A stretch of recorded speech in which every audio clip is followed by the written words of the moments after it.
चैत का महीना था, लेकिन वे खलिहान जहाँ अनाजों की ढेरियां लगी रहती थीं, पशुओं के सरल स्थल बने हुए थे, जहाँ घरों से फाग और बसंत की आलाप सुनाई पड़ती थी, वहाँ आज भाग्य का रोना था। सारा चौमासा बीत गया, पानी की एक बूंद न गिरी। जेठ में एक बार मूसलाधार वृष्टि हुई थी। किसान फूले न समाये, खरीफ की फसल बो दी, लेकिन इंद्रदेव ने अपना सर्वस्व शायद एक ही बार में लुटा दिया। पौधे उगे, बड़े बड़े हुए सूख गए। गोचर भूमि में घास न जमी। बादल आते, घटाएं उमड़ती, ऐसा मालूम होता कि जल थल एक हो जाएगा। परंतु वे आशा की नहीं, दुख की घटाएं थी।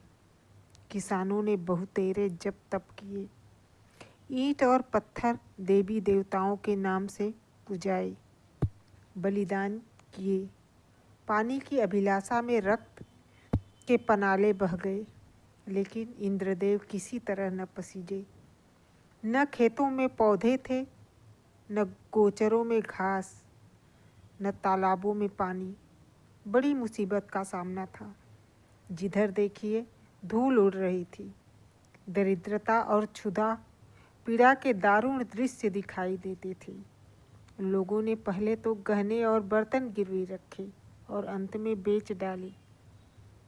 फिर जानवरों की बारी आई।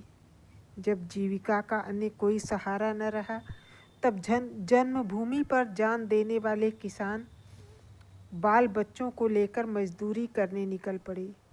अकाल पीड़ितों की सहायता के लिए कहीं कहीं सरकार की सहायता से काम खुल गया था।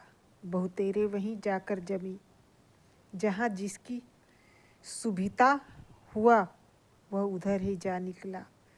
संध्या का समय था। जादू राय थका मांदा आकर बैठ गया और स्त्री से उदास होकर बोला, दरख्वास्त नामंजूर हो गई। यह कहते कहते वह आंगन में जमीन पर लेट गया। उसका मुख पीला पड़ गया था और आंतें सिकुड़ी जा रही थी। आज 2 दिन से उसने दाने की सूरत नहीं देखी। घर में जो कुछ विभूति थी, गहने, कपड़े, बर्तन, भांडे, सब पेट में समा गए। गांव का साहूकार भी पतिव्रत स्त्रियों की भांति आंखें चुराने लगा। केवल तकाबी का सहारा था। उसी के लिए दरख्वास्त दी थी, लेकिन आज वह भी नामंजूर हो गई। आशा का झिलमिलाता हुआ दीपक बुझ गया। देवकी ने पति को करुण दृष्टि से देखा। उसकी आंखों में आंसू उमड़ आए।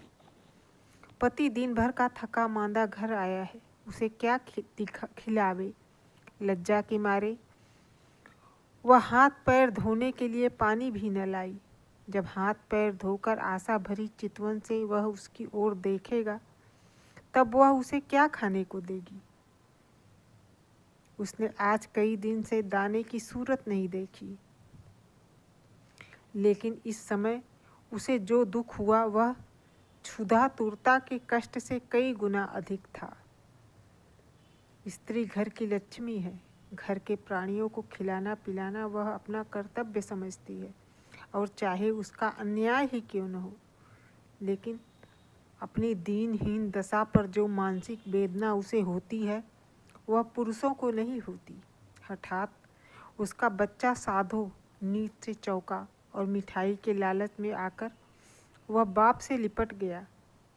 इस बच्चे ने आज प्रातः काल चने की रोटी का एक टुकड़ा खाया था और तब से कई बार उठा और कई बार रोते रोते सो गया। 4 वर्ष का नादान बच्चा, उसे वर्षा और मिठाइयों में कोई संबंध नहीं दिखाई देता था। जादू राय ने उसे गोद में उठा लिया, उसकी ओर दुख भरी दृष्टि से देखा। गर्दन झुक गई और हृदय पीड़ा आंखों में न समा सकी। दूसरे दिन यह परिवार भी घर से बाहर निकला। जिस तरह पुरुषों के चित्त से अभिमान और स्त्री की आंख से लज्जा नहीं निकलती, उसी तरह अपनी मेहनत से रोटी कमाने वाला किसान भी मजदूरी की खोज में घर से बाहर नहीं निकलता, लेकिन यह पापी पेट तू सब कुछ कर सकता है। मान और अभिमान, ग्लानि और लज्जा, ये सब चमकते हुए तारे तेरी काली घटाओं में छिप जाते हैं। प्रभात का समय था। वे दोनों विपत्ति के सताए घर से निकले। जादू राय ने लड़के को पीठ पर लिया। देवकी ने फटे पुराने कपड़ों की वह गठरी सिर पर रखी जिस पर विपत्ति को भी तरस आता। दोनों की आंखें आंसुओं से भरी थीं, किंतु किसी ने इतना भी न पूछा कि कहाँ जाते हो। किसी के हृदय में सहानुभूति का वास न था। जब ये लोग लालगंज पहुँचे उस समय सूर्य ठीक सिर पर था। देखा मीलों तक आदमी ही आदमी दिखाई देते थे, लेकिन हर चेहरे पर दीनता और दुख के चिन्ह झलक रहे थे। बैसाख की जलती हुई धूप थी। आग के झोंके जोर जोर से हरहराते हुए चल रहे थे। ऐसे समय में हड्डियों के अगड़ित ढांचे, जिनके शरीर पर किसी प्रकार का कपड़ा न था, मिट्टी खोदने में लगे हुए थे, मानो वह मरघट भूमि थी जहाँ मुर्दे अपने हाथों अपनी कब्रें खोद रहे थे। बूढ़े और जवान, मर्द और बच्चे सबके सब ऐसे निराश और विवश होकर काम में लगे हुए थे, मानो मृत्यु और भूख उनके सामने बैठी घूर रही है। इस आफत में न कोई किसी का मित्र था, न हित। दया, सहृदयता और प्रेम, ये सब मानवीय भाव हैं जिनका कर्ता मनुष्य है। प्रकृति ने हमको केवल एक भाव प्रदान किया है और वह स्वार्थ है। मानवीय भाव बहुधा कपटी मित्रों की भांति हमारा साथ छोड़ देते हैं, पर यह ईश्वर प्रदत्त गुण कभी हमारा गला नहीं छोड़ता। 8 दिन बीत गए थे। संध्या का काम समाप्त हो चुका था। डेरे से कुछ दूर आम का एक बाग था। वहाँ एक पेड़ के नीचे जादू राय और देवकी बैठे हुए थे। दोनों ऐसे कृश हो रहे थे कि उनकी सूरत नहीं पहचानी जाती। अब वह स्वाधीन कृषक नहीं रहे। समय के हेर फेर से आज दोनों मजदूर बन बैठे हैं। जादू राय ने बच्चे को जमीन पर सुला दिया। उसे कई दिन से बुखार आ रहा था। कमल सा चेहरा मुरझा गया। देवकी ने धीरे से सिर हिलाकर कहा, बेटा आंखें खोलो, देखो सांझ हो गई। साधु ने आंखें खोल दी। बुखार उतर गया था। बोला, क्या हम घर आ गए? माँ, घर की याद आ गई। देवकी की आंखें डबडबा आई। उसने कहा, नहीं बेटा, तुम अच्छे हो जाओगे तो घर चलेंगे। उठकर देखो कैसा अच्छा बाग है। साधु माँ के हाथों के सहारे उठा और बोला, माँ मुझे बड़ी भूख लगी, लेकिन तुम्हारे पास तो कुछ नहीं है, मुझे क्या खाने को दोगी? देवकी के हृदय में चोट लगी, पर धीरज धर के बोली, नहीं बेटा, तुम्हारे खाने को मेरे पास सब कुछ है। तुम्हारे दादा पानी लाते हैं, मैं नरम नरम रोटियां अभी बनाए देती हूँ। साधु ने माँ की गोद में सिर रख लिया और बोला, माँ मैं न होता तो तुम्हें इतना दुख न होता। यह कहकर वह फूट फूट कर रोने लगा। यह वही बेसमझ बच्चा है जो 2 सप्ताह पहले मिठाइयों के लिए दुनिया सिर पर उठा लेता था। दुख और चिंता ने कैसा अनर्थ कर दिया। यह विपत्ति का फल है। कितना दुखपूर्ण करुणाजनक व्यापार है। इसी बीच कई आदमी लालटेन लिए हुए वहाँ आए। फिर गाड़ियाँ आई। उन पर डेरे और खेमे लदे हुए थे। दम के दम वहाँ खेमे गड़ गए। सारे बाग में चहल पहल नजर आने लगी। देवकी रोटियां सेक रही थी। साधु धीरे धीरे उठा और आश्चर्य से देखता हुआ एक डेरे के नज़दीक जाकर खड़ा हो गया। पादरी मोहनदास खेमे से बाहर निकले तो साधु उन्हें खड़ा दिखाई दिया। उसकी सूरत पर उन्हें तरस आ गया। प्रेम की नदी उमड़ आई। बच्चे को गोद में लेकर खेमे में एक गद्देदार कोच पर बैठा दिया। तब उसे बिस्कुट और केले खाने को दिए। लड़के ने अपनी जिंदगी में इन स्वादिष्ट चीज़ों को कभी न देखा था। बुखार की बेचैन करने वाली भूख अलग मार रही थी। उसने खूब मन भर खाया और तब कृतज्ञ नेत्रों से देखते हुए पादरी साहब के पास जाकर बोला, तुम हमको रोज़ ऐसी चीज़ें खिलाओगे? पादरी साहब इस भोलेपन पर मुस्कुरा कर बोले, मेरे पास इससे भी अच्छी चीज़ें हैं। इस पर साधु राय ने कहा, अब मैं तुम्हारे पास रोज़ आऊँगा। माँ के पास ऐसी अच्छी चीज़ें कहाँ, वह तो मुझे चने की रोटियाँ खिलाती है। उधर देवकी ने रोटियाँ बनाई और साधु को पुकारने लगी। साधु ने माँ के पास जाकर कहा, मुझे साहब ने अच्छी अच्छी चीज़ें खाने को दी हैं, साहब बड़े अच्छे हैं। देवकी ने कहा, मैंने तुम्हारे लिए नरम नरम रोटियां बनाई हैं, आओ तुम्हें खिलाऊं।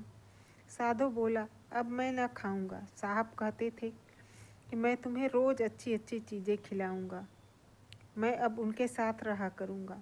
माँ ने समझा कि लड़का हंसी कर रहा है, उसे छाती से लगाकर बोली, क्यों बेटा, हमको भूल जाओगे? देखो मैं तुम्हें कितना प्यार करती हूँ। साधु तुतला कर बोला, तुम तो मुझे रोज़ चने की रोटियां दिया करती हो, तुम्हारे पास तो कुछ नहीं है, साहब मुझे केले और आम खिलाएंगे। यह कहकर वह फिर खेमे की ओर भागा और रात को वहीं सोया रहा। पादरी मोहनदास का पड़ाव वहाँ 3 दिन रहा। साधु दिन भर उन्हीं के पास रहता। साहब ने उसे मीठी दवाइयाँ दी, उसका बुखार जाता रहा। वह भोले भाले किसान यह देखकर साहब को आशीर्वाद देने लगे, लड़का भला चंगा हो गया और आराम से है, साहब को परमात्मा सुखी रखे। उन्होंने बच्चे की जान रख ली। चौथे दिन रात को ही वहाँ से पादरी साहब ने कूच कर दिया। सुबह को जब देवकी उठी तो साधु का वहाँ पता न था। उसने समझा कहीं टपके ढूंढने गया होगा, किंतु थोड़ी देर देखकर उसने जादू राय से कहा, लल्लू यहाँ नहीं है। उसने भी यही कहा, यही कहीं टपके ढूंढता होगा।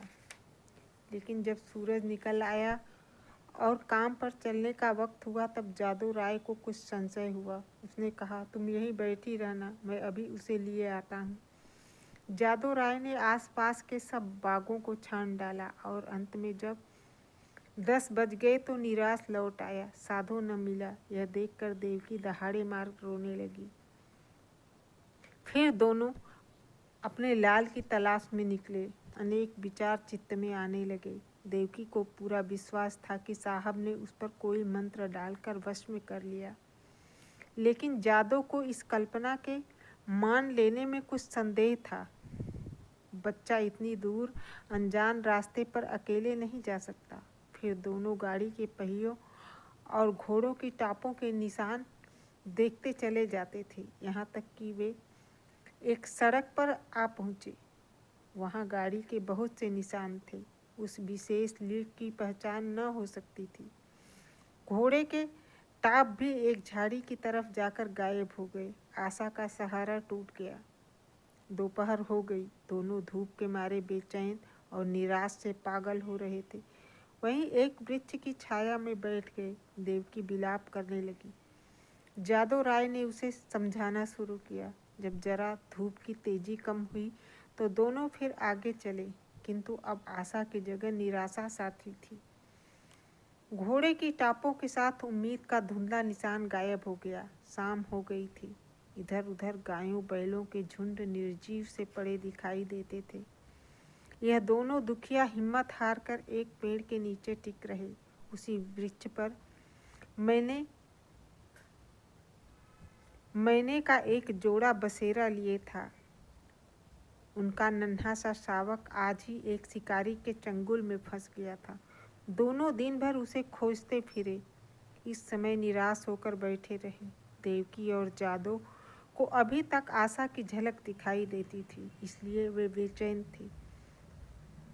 3 दिन तक ये दोनों खोए हुए लाल की तलाश करते रहे। दाने से भेंट नहीं, प्यास से बेचैन होते तो 2-4 घूंट पानी गले से उतार लेते। आशा की जगह निराशा का सहारा था। दुख और करुणा के सिवाय और कोई वस्तु नहीं। किसी बच्चे के पैरों के निशान देखते तो उनके दिलों में आशा तथा भय की लहर उठने लगती, लेकिन प्रत्येक पग उन्हें अभीष्ट स्थान से दूर लिए जाता था। इस घटना को हुए 14 वर्ष बीत गए। इन 14 वर्षों में सारी काया पलट गई। चारों ओर राम राज्य दिखाई देने लगा। इंद्रदेव ने कभी उस तरह अपनी निर्दयता न दिखाई और न जमीन ने। उमड़ी हुई नदियों की तरह आज अनाज की ढेकियां भर चली। उजड़े हुए गांव बस गए। मजदूर किसान बन बैठे और किसान जायदाद की तलाश में नजरें दौड़ाने लगे। वही चैत के दिन थे। खलिहानों में अनाज के पहाड़ खड़े थे। भाट और भिखमंगे किसानों की बढ़ती के तराने गा रहे थे। सुनारों के दरवाजे पर सारे दिन और आधी रात तक ग्राहकों का जमघट बना रहता। दर्जी को सिर उठाने की फुर्सत न थी। इधर उधर दरवाजे पर घोड़े हिनहिना रहे थे। देवी के पुजारियों को अजीर्ण हो रहा था। जादू राय के दिन भी फिरे। उसके घर पर छप्पर की जगह खपरेल हो गया। दरवाजे पर अच्छे बैलों की जोड़ी बंधी हुई थी। वह अब अपनी बहली पर सवार होकर बाजार जाया करता है। उसका बदन अब उतना सुडौल नहीं है। पेट पर सुदशा का विशेष प्रभाव पड़ा है और बाल भी सफ़ेद हो चले हैं। देवकी की गिनती भी गांव की बूढ़ी औरतों में होने लगी। व्यवहारिक बातों में उसकी बड़ी पूछ हुआ करती है। जब वह किसी पड़ोसिन के घर जाती है तो वहाँ की बहुएं भय के मारे थरथराने लगती हैं। उसे कटु वाक्य, तीव्र आलोचना की सारे गांव में धाक बंधी हुई थी। महीन कपड़े अब उसे अच्छे नहीं लगते, लेकिन गहनों के बारे में वह इतनी उदासीन नहीं है। उसके जीवन का दूसरा भाग इससे कम उज्जवल नहीं। उनकी 2 संतानें हैं। लड़का माधो सिंह अब खेती बाड़ी के काम में बाप की मदद करता है। लड़की का नाम शिवगौरी है। वह भी माँ को चक्की पीसने में सहायता दिया करती है और खूब गाती है। बर्तन धोना उसे पसंद नहीं, लेकिन चौका लगाने में निपुण है। गुड़ियों के ब्याह करने से उसका जी कभी नहीं भरता। आए दिन गुड़ियों के विवाह होते रहते हैं। हाँ, इनमें किफ़ायत का पूरा ध्यान रहता है। खोए हुए साधु की याद अभी तक बाकी है। उसकी चर्चा नित्य हुआ करती है और कभी बिना रुलाए नहीं रहती। देवकी कभी कभी सारा दिन उस लाडले बेटे की सुध में अधीर रहा करती है। सांझ हो गई थी। बैल दिन भर के थके मांदे सिर झुकाए चले आते थे। पुजारी ने ठाकुर द्वारे में घंटा बजाना शुरू कर दिया। आजकल फसल के दिन हैं, रोज पूजा होती है। जादू राय खाट पर बैठे नारियल पी रहे थे। शिवगौरी रास्ते में खड़ी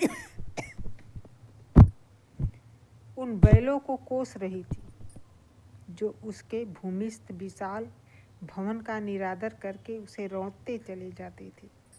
घड़ियाल और घंटे की आवाज़ सुनते ही जादू राय भगवान का चरणामृत लेने के लिए उठे ही थे कि उन्हें अकस्मात एक नवयुवक दिखाई पड़ा, जो भूखते हुए कुत्तों की दुत्कारता बाइसिकल को आगे बढ़ाता हुआ चला आ रहा था।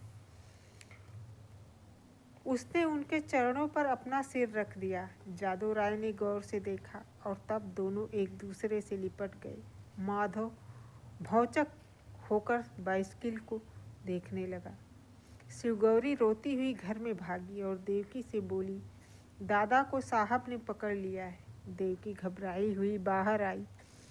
साधो उसे देखते ही उसके पैरों पर गिर पड़ा। देवकी लड़के को छाती से लगाकर रोने लगी। गांव में मर्द और बच्चे सब जमा हो गए। मेला सा लग गया। साधो ने अपने पिता से कहा, मुझ अभागे से जो कुछ अपराध हुआ हो उसे क्षमा कीजिए।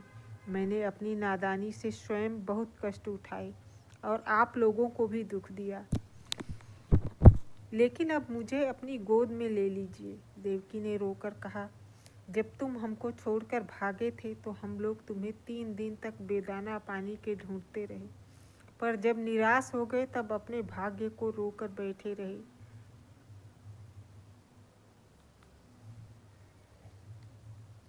तब से आज तक ऐसा दिन न गया होगा कि तुम्हारी सुधि न आई हो।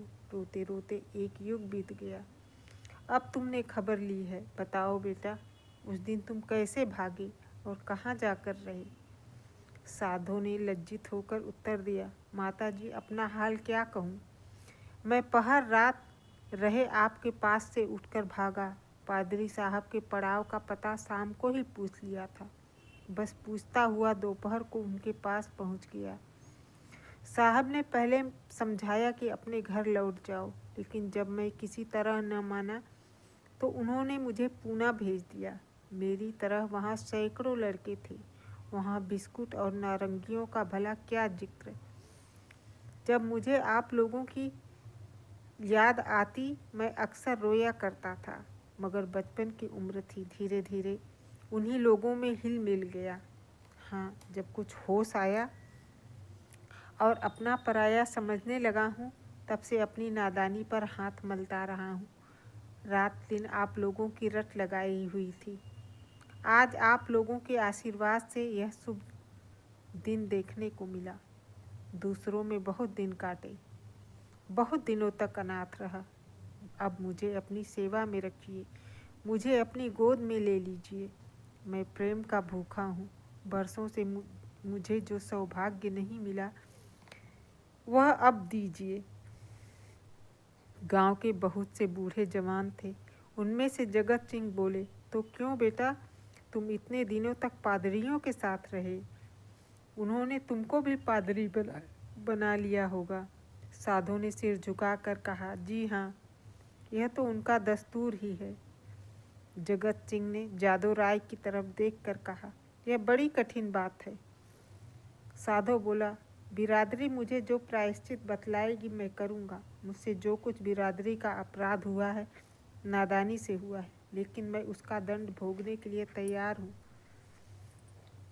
जगत सिंह ने फिर जादू राय की तरफ कनखियों से देखा और गंभीरता से बोले, हिंदू धर्म में ऐसा कभी नहीं हुआ। जो तुम्हारे माँ बाप तुम्हें अपने घर में रख लें, तुम उनके लड़के हो, मगर बिरादरी कभी इस काम में शरीक न होगी। बोलो जादू राय, क्या कहते हो? कुछ तुम्हारे मन की भी तो सुन लें। जादू राय बड़ी दुविधा में था। एक ओर तो अपने प्यारे बेटे की प्रीति थी, दूसरी ओर बिरादरी का भय मारे डालता था। जिस लड़के के लिए रोते रोते आंखें फूट गई, आज वही सामने खड़ा आंखों में आंसू भरे कहता, पिताजी मुझे अपनी गोद में ले लीजिए, और मैं पत्थर की तरह अचल खड़ा हूँ। शोक इन निर्दयी भाइयों को किस तरह समझाऊं? क्या करूं क्या न करूं? लेकिन माँ की ममता उमड़ आई। देवकी से न रहा गया। उसने अधीर होकर कहा, मैं अपने लाल को अपने घर रखूंगी और कलेजे से लगाऊंगी। इतने दिन के बाद मैंने उसे पाया है, अब उसे नहीं छोड़ सकती। जगत सिंह रुष्ट होकर बोले, चाहे बिरादरी ही क्यों न छूट जाए। देवकी ने भी गर्म होकर जवाब दिया, हाँ, चाहे बिरादरी ही छूट जाए। लड़के वालों ही के लिए आदमी आड़ पकड़ता है। जब लड़का ही न रहा तो भला बिरादरी किस काम आवेगी। इस पर कई ठाकुर लाल लाल आंखें निकाल कर बोले, ठकुराइन, बिरादरी की तो तुम खूब मर्यादा करती हो। लड़का चाहे किसी रास्ते पर जाए, लेकिन बिरादरी चूं तक न करे। ऐसी बिरादरी कहीं और होगी। हम साफ साफ कह देते हैं कि अगर यह लड़का तुम्हारे घर में रहा तो बिरादरी भी बता देगी कि वह क्या कर सकती है। जगत सिंह कभी कभी जादू राय से रुपए उधार लिया करते थे। मधुर स्वर से बोले, भाभी, बिरादरी थोड़े ही कहती है कि तुम लड़के को घर से निकाल दो। लड़का इतने दिनों के बाद घर आया है, हमारे सिर आंखों पर है। बस जरा खाने पीने और छूत छात का बचाव बनाए रखना चाहिए। बोलो जादू भाई, अब बिरादरी को कहाँ तक दबाना चाहते हो? जादू राय ने साधु की तरफ करुणा भरे नेत्रों से देखकर कहा, बेटा, जहाँ तुमने हमारे साथ इतना सलूक किया है, वहाँ जगत भाई की इतनी कही और मान लो। साधु ने कुछ तीक्ष्ण शब्दों में कहा, क्या मान लो? यही कि अपनों में गैर बनकर रहूं, अपमान सहूं, मिट्टी का घड़ा भी मेरे छूने से अशुद्ध हो जाए? न, यह मेरे किए न होगा। मैं इतना निर्लज्ज नहीं हूँ। जादू राय को पुत्र की यह कठोरता अप्रिय मालूम हुई। वे चाहते थे कि इस वक्त बिरादरी के लोग जमा हैं, उनके सामने किसी तरह समझौता हो जाए। फिर कौन देखता है हम उसे किस तरह रखते हैं। चिढ़कर बोले, इतनी बात तो तुम्हें माननी ही पड़ेगी। साधु राय इस रहस्य को न समझ सका। बाप की इस बात में उसे निष्ठुरता की झलक दिखाई पड़ी। बोला, मैं आपका लड़का हूँ, आपके लड़के की तरह रहूँगा। आपके प्रेम और भक्ति की प्रेरणा मुझे यहाँ तक लाई है। मैं अपने घर में रहने आया हूँ। अगर यह नहीं है तो इसके सिवा और कुछ उपाय नहीं कि जितनी जल्द हो सके यहाँ से भाग जाऊँ। जिनका खून सफ़ेद है उनके बीच में रहना व्यर्थ है। देवकी ने रोकर कहा, लल्लू, मैं तुम्हें अब न जाने दूंगी। साधो की आंखें भर आईं, पर मुस्कुराकर बोला, मैं तो तेरी थाली में खाऊंगा। देवकी ने उसे ममता और प्रेम की दृष्टि से देखकर कहा, मैंने तो तुझे छाती से दूध पिलाया है, तू मेरी थाली में खाएगा तो क्या? मेरा बेटा ही है और कोई तो नहीं। साधो इन बातों को सुनकर मतवाला हो गया। इनमें कितना स्नेह, कितना अपनापन था। बोला, माँ, आया तो मैं इसी इरादे से था कि अब कहीं न जाऊंगा, लेकिन बिरादरी